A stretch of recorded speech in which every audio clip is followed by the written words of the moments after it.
Bugunning hikmati. Bugunning hikmati. Ayol qo'shnisining uydan hovlisiga qaytib, eski stulga horg'in o'tirar ekan, 3 yil avvalgi voqealarni esga oldi.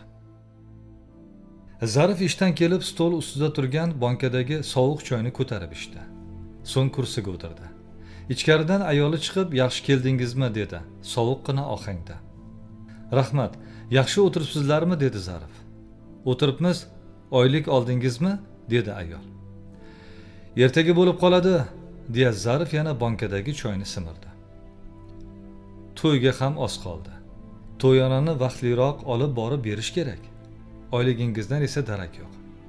Oylikdan oylikkacha qarab o'tirish juda yomon-da. Biror yaqinimiz to'y qiladigan bo'lsa, sarosimlanib qolamiz.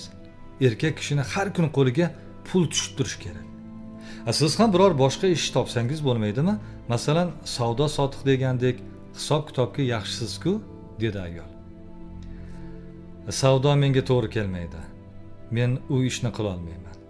Har bir sohaga iqtidor kerak, menda unday qobiliyat yo'q", dedi Zarif. "Hayot hamma narsani o'rgatadi.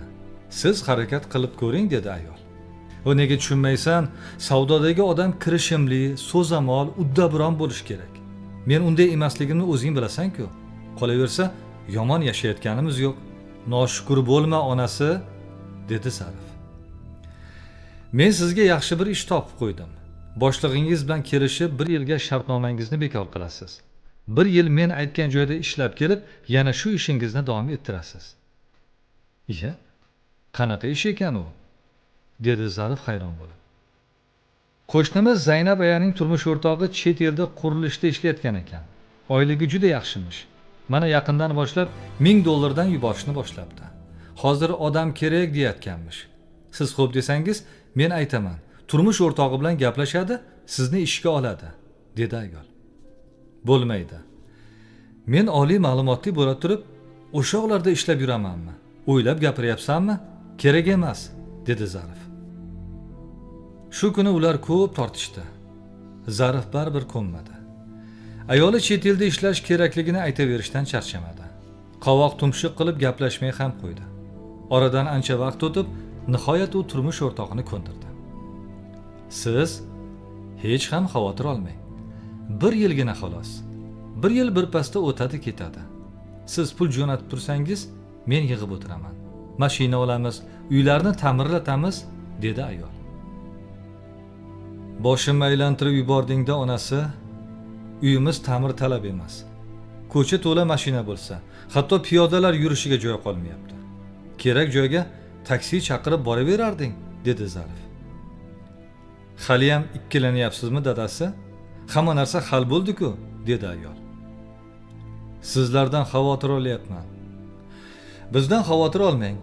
Zarurat bo'lsa oyjonni chaqiraman. Qolaversa, o'g'lingiz ham katta yigit bo'lib qoldi", dedi ayol. Zarif oilasi bilan xayrlashib, uzoq o'lkalarga ketdi. U 1 va 2 oylar pul jo'nata olmadi. O'sha yerdagi xarajatlari bilan qoplanib ketdi.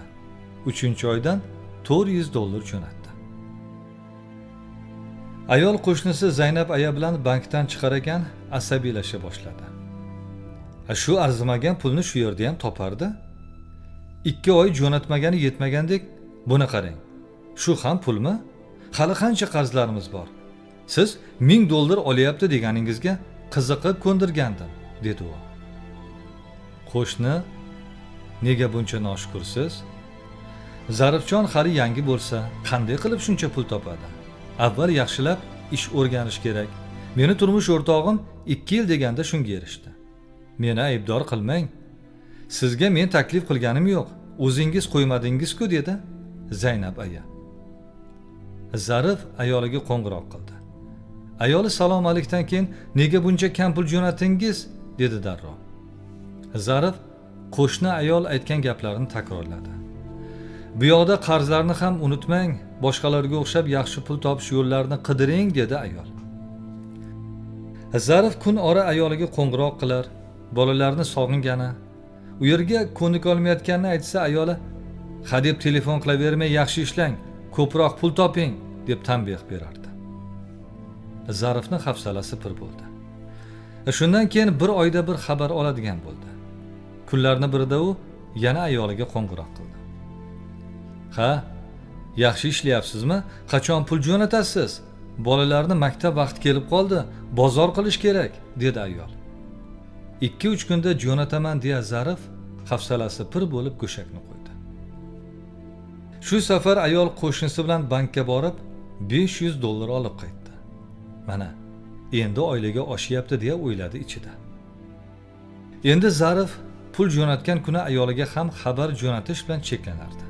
Qo'ng'iroq qilmasdi. "Qo'shni, Zarifjon qo'ng'iroq qilib turibdimi?" dedi Zaynab aya. "Ha, faqat pul jo'natsa xabar yozib qo'yadi. O'zim hadeb qo'ng'iroq qilmang, ishlang deganman. Bir yurtdan boshqa yurtga qo'ng'iroq qilish ham pul turadi-ku", dedi ayol. "Ey, ehtiyot bo'ling, birov ilib ketmasin", dedi Zaynab aya kulib. "Qurilishda changga belanib yurgan erkakka kim ham qarardi", deya kulib yubordi ayol. Keyin "Xo'jayinimning ayollarga uncha xushi yo'q", dedi u.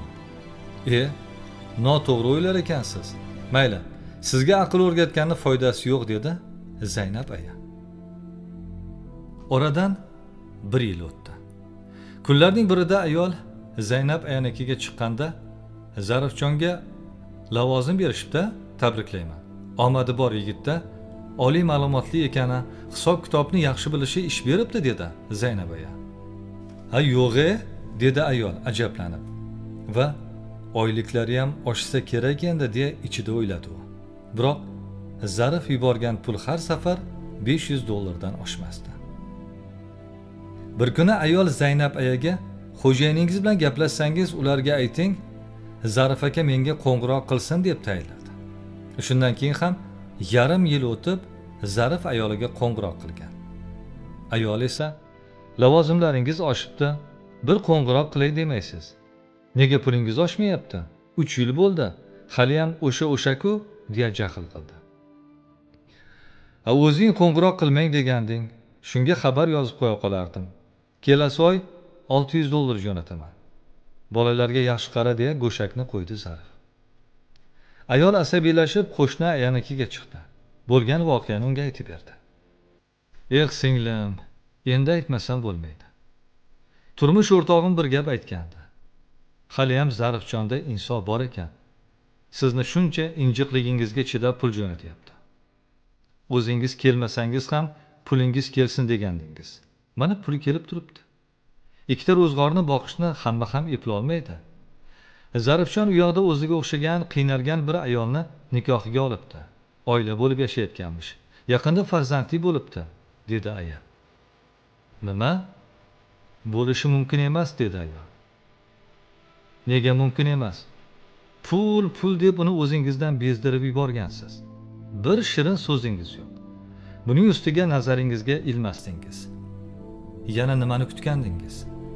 Odamni bunday yo'l bilan ishga solmaydi. Unga alam qilgan. Umuman pul yubormasa ham qo'lingizdan hech narsa kelmaydi", dedi Zaynab aya. Ayol bir nuqtaga qarab mixlanib qoldi. So'ng behol stulga o'tirdi. Nahotki bunga jur'at etgan bo'lsa. Ishongim kelmayapti", dedi ko'zlari yoshga to'lib. "Bir so'm topsa ham yonimizda bo'lgani yaxshi edi. Men ahmoqlik qildim. Buni kech angladim. Endi men nima qilaman?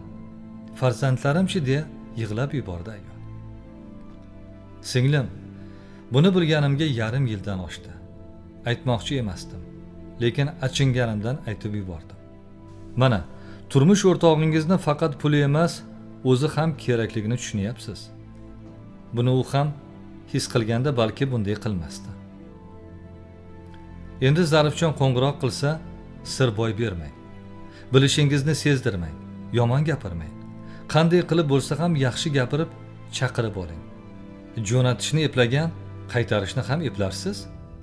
Agar qaytsa, kelganidan so'ng o'tirib bafurja gaplashib olasizlar. Biroq endi orada yana bir norasida go'dak bor. Unga ham adolat qilinglar. Agar kelmasa, unda bilmadim", dedi Zaynab aya. Ayol qo'shnisinikidan uyga qaytib, shular haqida o'ylarkan, bu xatosini to'g'rilashning ilojini topolmay pushaymonlar ichida qoldi.